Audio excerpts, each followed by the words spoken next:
Pourquoi le coup d'État contre le capitaine Ibrahim Traoré a échoué? On a entendu les aveux, on a vu les visages et désormais on connaît les noms. Paul-Henri Sandaogo Damiba, El Hadj Madi Sakandé, El Hadj Ali Winega, Salif, le capitaine Cathy Prosper et ce personnage resté dans l'ombre, surnommé le roi David.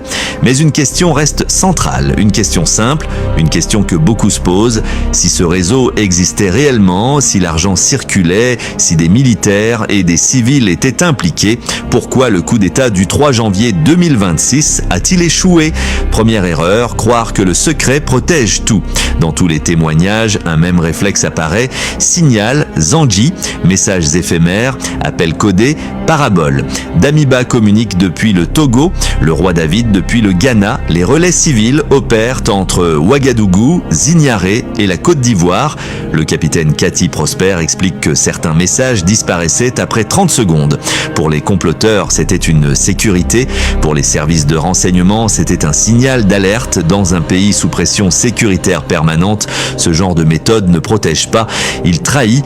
Deuxième erreur, multiplier les intermédiaires civils. Ce complot n'était pas uniquement militaire. Il reposait aussi sur des commerçants, des facilitateurs, des messagers, El Hadj Madi Sakandé, El Hadj Ali Winega, des chauffeurs, des porteurs d'argent. Quand Sakandé raconte son voyage en Côte d'Ivoire pour récupérer 70 millions de francs CFA, quand il décrit la remise de l'argent à des femmes sur des motos, puis à un homme adossé à un 4x4, une chose devient évidente, plus il y a de mains, plus il y a de témoins, plus il y a de failles. Un coup d'État échoue rarement par idéologie, il échoue souvent par amateurisme. Troisième erreur, l'argent comme poison. L'argent devait souder le réseau, il l'a fissuré. Le capitaine Cathy Prosper reconnaît avoir reçu 8 millions de francs CFA. Il admet en avoir gardé 3 millions et transmis 5 millions. Ce détail est fondamental. Il montre que la confiance était déjà rompue. Quand chacun commence à se servir avant même l'action, le projet est déjà condamné. Quatrième erreur, une lecture dépassée du pouvoir. Le plan était clair, assassiner le capitaine Ibrahim Traoré, neutraliser la base des drones de Sapouy, puis lancer une intervention militaire coordonnée, mais ce raisonnement appartient au passé. Aujourd'hui, le dispositif sécuritaire burkinabé est décentralisé, redondant et appuyé par une vigilance populaire constante. Neutraliser une base ne suffit plus, éliminer un homme ne suffit plus, ce n'est plus le Burkina d'hier, ce n'est plus 2022. Cinquième erreur, sous-estimer le renseignement.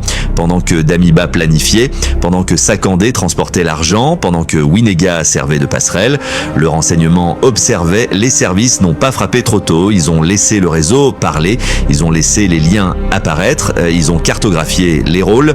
Résultat, le 3 janvier 2026, avant même 23 heures, le coup d'État était déjà mort. Ce coup d'État n'a pas échoué par manque de noms, il n'a pas échoué par manque d'argent, il a échoué par manque de lucidité.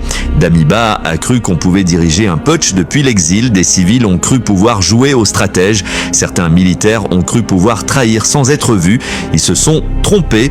Le Burkina Faso de 2026 a changé, la vigilance est permanente, le renseignement est structuré et le pouvoir ne repose plus sur des combines de l'ombre.